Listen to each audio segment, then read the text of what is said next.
Hi everyone, welcome to UPC Tamil Herald. Myself Sasti. So last வீடியோவில் வந்து நம்ம world history பார்த்துருந்தோம். So இந்த வீடியோவில் நம்ம சொசைட்டியோட மைக்ரோ டாபிக்ஸ் நம்ம பார்க்க போகிறோம். ஸோ சொசைட்டியில் ஃபஸ்ட்டு எத்தனை டைப் ஆஃப் முக்கியமான இம்பார்ட்டன்ட் டாபிக்ஸ் இருக்குது அப்படின்னு தெரிஞ்சுக்கோங்க. அதுக்கப்புறம் நம்ம வந்து உள்ளே போகலாம். So salient features of Indian society இதெல்லாம் நான் உங்களுக்கு சிலபஸில் எக்ஸ்பிளைன் பண்ணியிருப்பேன். And role of women and women ஆர்கனைசேஷனை பற்றி பார்க்கணும். அதுக்கப்புறம் போனீங்கன்னா population and associated issues,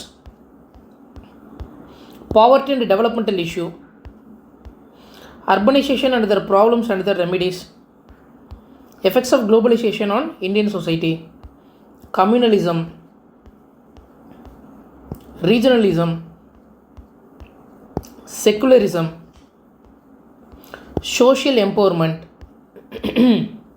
so இந்த டாபிக்ஸ் தான் நமக்கு மேஜராக பார்க்கக்கூடிய 10 டாபிக்ஸ். ஓகேங்களா?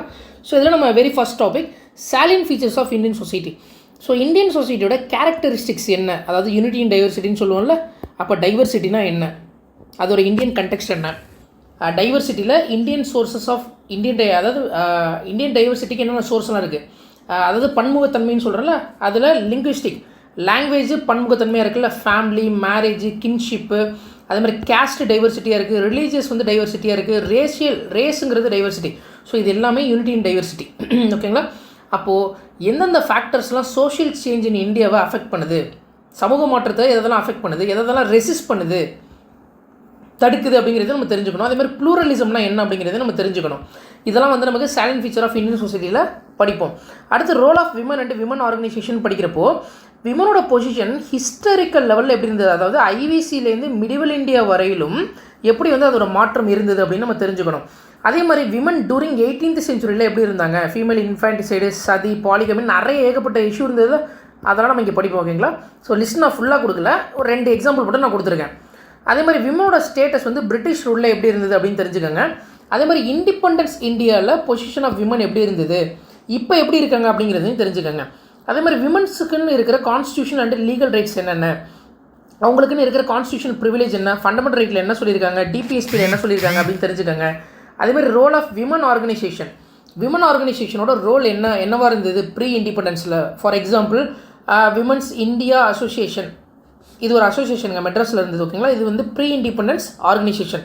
அதே மாதிரி கவர்மெண்ட் ஆர்கனைசேஷன் இப்போ இருக்கிறதுல பார்த்தீங்கன்னா national committee for women welfare. ஓகேங்களா? அதே மாதிரி women NGO, so all India democratic women association. ஓகேவா? இது வந்து போஸ்ட் இண்டிபெண்டன்ஸ். ஓகேங்களா? அதே மாதிரி இன்டர்நேஷ்னல் லெவலில் இருக்கிற என்ஜிஓ வந்து யூனிசெஃப். ஸோ இந்த ஆஸ்பெக்டில் நம்ம தெரிஞ்சு வச்சுக்கணும். அடுத்து வந்து பார்த்திங்கன்னா விமனோட ஆர்கனைசேஷன், இதோட ரோல் என்ன, இப்போ என்னென்ன பிரச்சனைகள் அவங்க ஃபேஸ் பண்ணுறாங்க. அதே மாதிரி இந்தியன் விமனோட சக்ஸஸ்ஃபுல்லான விமனோட ஸ்டோரி, 21st செஞ்சுரியில் இருக்கிற விமன்ஸோட ப்ராப்ளம் என்ன, விமன் எம்பவர்மெண்ட்டோட அவங்களுக்கு கொண்டு வந்த பாலிசிஸ், நிறைய பாலிசி இருக்குது. நான் ஒன்று எழுதியிருக்கேன், national policy for empowerment of women 2001. அடுத்து விமன் எம்பவர்மெண்ட் 2 ப்ரோக்ராம்ஸ், என்ன ப்ரோக்ராம்லாம் கவர்மெண்ட் கொண்டு வந்தாங்க, ஸ்கீம்ஸ் எல்லாம் கொண்டு வந்து இங்கே ஆர்கனைஸ் பண்ணுங்கள். Beti Bachao, Beti Padhao, ICDS, National Mission for empowerment of Women, POCSO ஆக்ட்லாம் எடுத்துகிட்டு இருந்தாங்களா, நிர்பயா ஃபண்டு. நான் கம்மியாக கொடுத்துருக்கேன், இன்னும் நிறைய இருக்குது, லிஸ்ட் எடுத்துக்கோங்க. அதேமாதிரி population 3rd unit, population and அதை சார்ந்து இருக்கிற இஷ்யூஸ். அப்போ ஒரு பாப்புலேஷனை சேஞ்ச் ஆகுதுன்னா அதை டிட்டர்மைன் பண்ணக்கூடிய காரணிகள் என்னென்ன, ஒன்று வந்து ரீப்ரொடக்ஷன், ஃபர்டிலிட்டி, இன்னொன்று பிறப்பு இறப்பு. அவ்வளோதான். பிறந்தவனா அதிகமாக பிறந்தாங்கன்னா பாப்புலேஷன் ஏறும், அதிகமாக செத்தாங்கன்னா பாப்புலேஷன் குறையும். இவ்வளோ தானே கான்செப்ட். அதை பேஸ் பண்ணி தான் அதை தான் டிட்டர்மினன்ஸ் ஆஃப் பாப்புலேஷன் சேஞ்சுன்னு சொல்கிறோம். அப்போ ஃபர்டிலிட்டியை டிட்டர்மின் பண்ணுறது என்னென்ன காரணிகள். அப்போ டெமோக்ராஃபிக் டிட்டர்மின்னா என்ன, சோஷியல் டிட்டர்மின்னா என்ன, எக்கனாமிக் டிட்டர்மின்னா என்னன்னு தெரிஞ்சுக்கோங்க. அதேமாதிரி மார்டாலிட்டி அப்படிங்கிறப்போ மார்டாலிட்டி டிட்டர்மின் பண்ணுற ஃபேக்டர்ஸ் என்னென்ன. அதே மாதிரி இந்த பாப்புலேஷனில் இன்னொரு aspect, age and sex structure எப்படி இருக்குது, அதாவது டிபெண்டன்சி ரேஷியோ எப்படி இருக்குது, யாரை டிபெண்ட் பண்ணியிருக்கோம், ஏஜ் ஸ்ட்ரக்சர் இன் இந்தியா எப்படி இருக்குது, ஓல்டேஜ் அதிகமாக இருக்காங்களா இல்லை மிடில் ஏஜ் அதிகமாக இருக்காங்களா, செக்ஸ் ரேஷியோ எப்படி இருக்குது, அதே மாதிரி சைல்டு செக்ஸ் ரேஷியோ எப்படி இருக்குது அப்படின்னு தெரிஞ்சுக்கோங்க. அதே மாதிரி effects of rapid population growth in India, population அதிகமானால் அதோட எஃபெக்ட் என்ன, அப்போ பாப்புலேஷனை கண்ட்ரோல் பண்ணுறதுக்கு கவர்மெண்ட் எடுத்துருந்த மெஷர்ஸ் என்ன அப்படிங்கிறது அடுத்த ஏரியா. அப்போ இந்த 2 child பாலிசி லா இருக்குல்ல, அருணாச்சல் பிரதேஷ்லாம் பேசிகிட்டு இருந்தாங்களே. ஸோ இப்போ இது என்னது, எதை சொல்லுது. அதே மாதிரி இந்தியாவில் பாப்புலேஷனை கண்ட்ரோல் பண்ணுறதுல இருக்கிற சேலஞ்சஸ் என்ன. So population policy of India, அதாவது நேஷனல் பாப்புலேஷன் பாலிசி 2000 கொண்டு வந்தாங்களே, இந்த மாதிரியான பாலிசிஸை பற்றி நம்ம தெரிஞ்சுக்கணும். இப்போ இருக்கிற நியூ அப்ரோச் என்ன, டெமோக்ராஃபிக் வந்து இப்போ எப்படி ட்ரான்சிஷன் ஆகிருக்கு இன்றைக்கி இருக்கிற காலகட்டத்தில். அப்போ சக்ஸஸ்ஃபுல்லாக இதுக்கு சில மாடல் இருக்குது. Kerala model, Tamil Nadu model, Himachal model, Andhra Pradesh model. இது என்ன மாடல் அப்படிங்கிறத தெரிஞ்சுக்கங்க. நேஷ்னல் கமிஷன் ஆன் பாப்புலேஷன் அப்படின்னு ஒரு கமிஷன் இருக்குது, அதை பற்றியும் தெரிந்து கொள்ளுங்கள். அடுத்ததாக பாவர்ட்டி அண்ட் டெவலப்மெண்ட் இஷ்யூ அப்படின்னு பார்க்குறப்போ பாவர்ட்டினா என்ன, பாவர்ட்டி எப்படி மெஷர் பண்ணுவாங்க, பாவர்ட்டியோட காசஸ் என்ன, அதோட கான்சிக்வன்சஸ் என்ன, விளைவுகள் என்ன, ஃபெமினைசேஷன் ஆஃப் பாவர்ட்டினா என்ன, so measures to alleviate poverty. Poverty எப்படி வந்து நீங்கள் வந்து மெஷர் பண்ணுவீங்க, பாவர்ட்டி வந்து எப்படி நீங்கள் வந்து அலிவேட் பண்ணுவீங்க, காலி பண்ணுவீங்க. அப்போ இரிகேஷன், ஒருத்தவங்க வந்து லேண்ட் வச்சுருப்பாங்க, உங்களுக்கு வந்து இரிகேஷன் ப்ராப்பராக இருக்காது, அப்போ இரிகேஷன் கொடுங்க. இல்லை சில ரூரலுக்கு வந்து ரோட் கனெக்டிவிட்டி இருக்காது, அப்போ கனெக்டிவிட்டி கொடுங்க. வீடு இல்லாதவங்களுக்கு வீடு கொடுங்க, எலக்ட்ரிஃபிகேஷன் கொடுங்க. இதெல்லாம் வந்து மெஷர்ஸ் டு அலிவேட் பாவர்ட்டி. அதே மாதிரி எஃபெக்டிவ் மெஷர் அப்படிங்கிறப்போ டிஸ்ட்ரிபியூஷன் ஆஃப் இன்கம், நமக்கு டிபிஎஸ்பிலாம் சொல்லியிருப்பாங்கள்ல. அதே மாதிரி கிரியேட்டிங் எம்ப்ளாய்மெண்ட் கிரியேட் பண்ணுறது, எம்ஜி நரேகா மாதிரியான விஷயங்கள்லாம் இங்கே வரும்.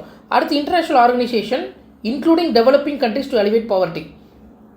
ஸோ என்னென்ன இன்டர்நேஷ்னல் ஆர்கனைசேஷன் டெவலப்பிங் கண்ட்ரியில் பாவர்ட்டி எலிவேட் பண்ணுறதுக்கு வேலை பார்க்குறாங்க. யூஎன்டிபி, யூனிசெஃப், ரெட் கிராஸ் இவங்களாம் இருக்காங்க. அடுத்து அர்பனைசேஷன்னா என்ன, அதோட ப்ராப்ளம் என்ன, அதோட ரெமெடி என்ன. அப்போ அர்பனைசேஷன்னா என்னன்னு தெரிஞ்சுக்கணும், ஒய். அதே மாதிரி அர்பனைசேஷனில் இருக்கிற பாப்புலேஷன் க்ரோ ஆகுதுன்னா அதுக்கு ரீசன் என்ன, reasons for urban population growth.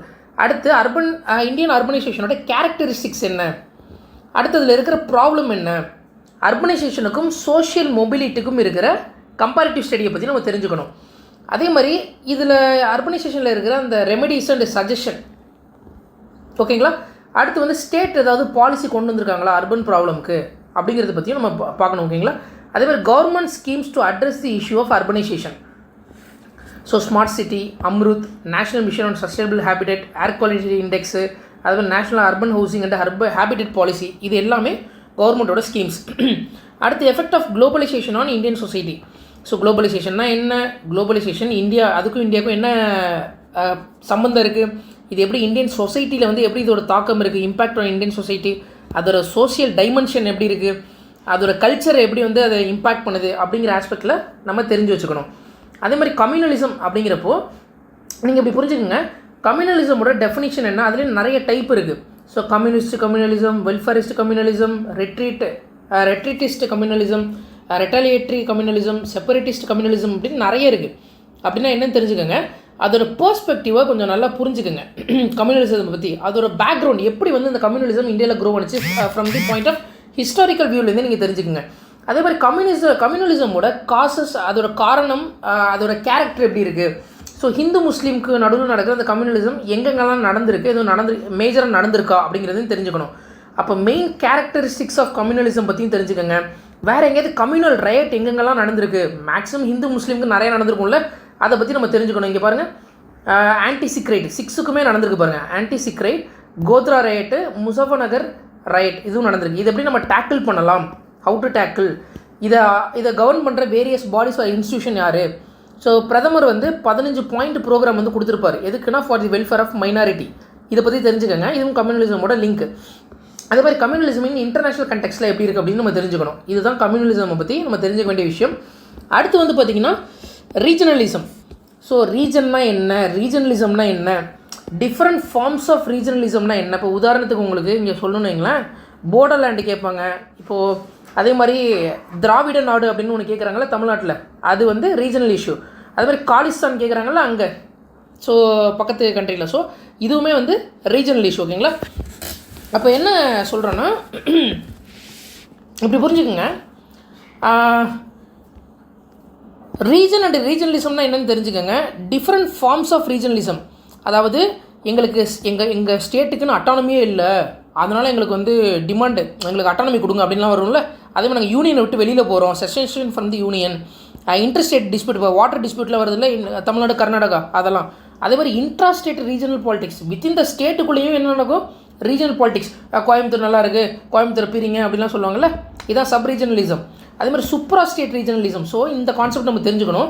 அடுத்து டெவலப்மெண்ட் ஆஃப் ரீஜனலிசம், இப்போ பிரிட்டிஷ் இந்தியாவில் எப்படி இருந்தது, ஆஃப்டர் இண்டிபெண்டன்ஸில் எப்படி இருந்தது அப்படிங்கிறத நம்ம தெரிஞ்சுக்கணும் ஹிஸ்டாரிக்கல் ஆஸ்பெக்டில். அதே மாதிரி causes and determinants of regionalism தெரிஞ்சுக்கோங்க. அதே மாதிரி வந்து என்னென்ன காரணம்லாம் ரீஜனலிசமுக்கு வந்து கொடுக்குது. அதே மாதிரி ரீஜனல் பொலிட்டிக்கல் பார்ட்டி என்னென்ன வேலையெல்லாம் பார்க்குது. சில பேர் சொல்லக்கூடாது, பட் ஆனால் ரீஜனலிசம் வேலையாக உங்களுக்கு தெரியும். நீங்கள் மீடியாவில் பார்த்தீங்கனாலே மக்களே அப்படிலாம் பேசுவாங்கள்ல. ஸோ அதுவுமே வந்து புரிஞ்சுக்கோங்க. ஸோ அதுவுமே வந்து ஒரு ரீஜனலிசம் மாதிரியான ஒரு கான்செப்ட் தான். அடுத்து வந்து ரீஜனல் இஷ்யூ இன் இந்தியா, அதான் திராவிட நாடு, போர்டர்லேண்ட் டிமாண்டு ஃபார் காலிஸ்தான். ஸோ நம்ம நாட்டிலே இவ்வளோ பிரச்சனை இருக்குது ஓகேங்களா. காலிஸ்தான் இஷ்யூலேருந்து ஏகப்பட்ட இஷ்யூ இருக்குது. அதே மாதிரி இந்தியன் கான்ஸ்டியூஷனுக்கும் ரீஜனலிசமுக்கும் இருக்கிற கனெக்ஷன் என்ன, இதை தடுக்கிறதுக்கான சொல்யூஷன் என்ன, இதை எப்படி நம்ம ப்ரிவென்ட் பண்ணலாம், கவர்மெண்ட் என்னென்ன மெஷர்லாம் எடுத்திருக்கு. அதனால தான் நம்ம சிங்கிள் எலெக்ஷன் கமிஷன் கொண்டு வந்தோம். எதுக்குன்னா நேஷனல் யூனிட்டியை க்ரியேட் பண்ணுறதுன்னா ஒரு எக்ஸாம்பிள் கொடுத்துருக்கேன், இன்டெகிரேட்டட் ஜுடிஷியரி. இப்போ என்ன தான் வந்து ஹைகோர்ட் எது சொன்னாலும் சுப்ரீம் கோர்ட் சொல்கிறதா என்ன பண்ண முடியும், நம்ம கேட்க முடியும்ல. அப்போ இன்டெகிரேட்டடாக ஒரு ஜுடிஷியரி இருக்குல்ல, இது எல்லாமே எதை ப்ரொமோட் பண்ண வந்தது, இந்த ரீஜனலிசம் மாதிரியான கான்செப்டை ஒழிக்கிறதுக்காக வந்தது. அதாவது இதில் இருக்க பிரச்சனையை சார்ட் அவுட் பண்ணுறதுக்காக வந்தது. அப்போது இதை கவர்மெண்ட் கொடுத்த மெஷர்ஸை நிறையா தெரிஞ்சு வச்சுக்கோங்க. அடுத்து செக்குலரிசம் அதோட டிஃப்ரெண்ட் ஆஸ்பெக்ட்ஸ் என்ன, அதே மாதிரி ஹிஸ்டாரிக்கல் பேக்ரவுண்ட் எப்படி எங்கேருந்து இது வந்தது, செக்குலர் ஐடியா வந்து இந்தியன் கான்ஸ்டியூஷனில் எங்கெங்கெல்லாம் இருக்குது, ப்ரியாம்பிளில் இருக்கும், ஆர்டிகல் 14, 15, 16, 25, 26, 27, 28, 29, 30, 44, 51 AE.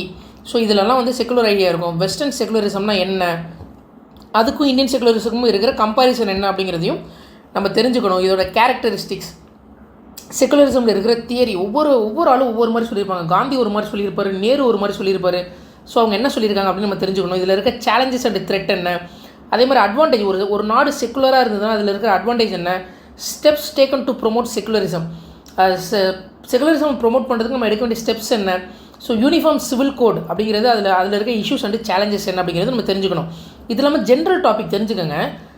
பாவர்ட்டி அட்ரஸ் பண்ணக்கூடிய இஷ்யூஸ், அதை எப்படி அட்ரஸ் பண்ணலாம்னு தெரிஞ்சுங்க. ஹானர் கீலிங், இதெல்லாம் கரண்ட்டில் இருக்கிற இஷ்யூஸ், அதனால் சைடில் எழுதியிருக்கேன்.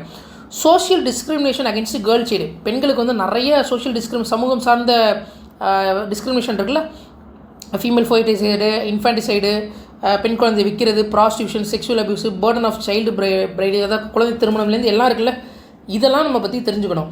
அதே மாதிரி ஏஜிங் அண்ட் ஓல்டேஜ் பாப்புலேஷன் பார்த்தும் அதுவுமே வந்து கரண்ட்டில் இருக்கிற ஒரு இஷ்யூ தான்.